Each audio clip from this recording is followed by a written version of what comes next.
монструм да се реотвара и да се мониторира, он ќе ви рече, ај Тупанчевски да не таласаме. Значи, мачна ќе ви биде таа комуникација и мислам дека нема да издржите долго, затоа што ќе мора да подкусурувате, а од друга страна, ако сакате да си го задржите интегритетот, ќе дојде ден кога ќе ви пукне филмот и ќе треба да си дадете оставка. И на крајот ќе завршам со програмскиот дел. Цело време се збори за легалитетот или легитимитетот. Да, вие легалитет имате, но легитимитет немате. Легитимитет не се стекнува со калашникови, туку со гласови, не се стекнува со киднапирање пратеник, се стекнува со излегување на избори. Ве бара во 120 пратеници понудени на прошлите парламентарни избори, вас ве нема. Дури тројца носители на изборни единици, Шекеринска, Димитров и Касими, ви се одметнаа. Тоа значи дека вие легитимитетот кој го добивте на парламентарни избори, вие го немате. Мандат имате, но немате титулус и немате имприматур да владеете. Она што го вика Цицерон легитимум империум, вие го немате, туку го имате она што го вика Тома Аквински тираника узурпацију. Вие сте узурпатор на тронот политолошки гледано, бидејќи доаѓате на најмоќната политичка позиција без да дојдете на избори. И на крајот со тоа завршам, вие водите антинародна, антиплебејска и антиработничка идеологија. Само за подсетување, зборот работници во програмата ви е спомнат 6 пати, а зборот бизнис над 60 пати. Од тука се знае каква ќе биде оваа влада.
Последните минути да ги искористиме со мојот коментар на неделата. Ако оние однадвор кои го донесоа Заев на власт за да го вртат на прст со цел да го уништат македонството, а со тоа и за секогаш да се затвори македонското прашање, тие истите што велат старите го пуштија низ вода тој наш злочински јуда од Муртино и без да им трепне око што ќе стане со него и во која матна вода ќе се дави. Без да го спасат, отидоа на нова задача за уништување на Македонија и се што е македонско, поставувајќи човек, анонимус, непознат за најголемиот дел од македонската јавност, новиот наследник на Зоран Заев, а тоа е кумановчанецот Димитар Ковачевски.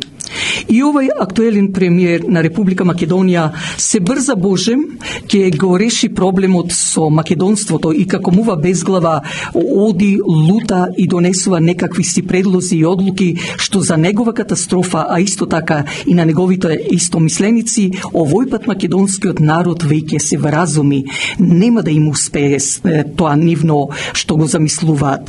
Ако покојниот за мене многу респектиран академик Блаже Коневски во неговите песни индиректно ни укажуваше што ни се спрема, како на пример големо е името Македонија, затоа сакат и да ни го земат, или во едно од неговите песни чувај го зборот кој сака да каса, да јава како див коин, чувај го, зашто ако го отпуштиш, може некоја луда глава да го грабне.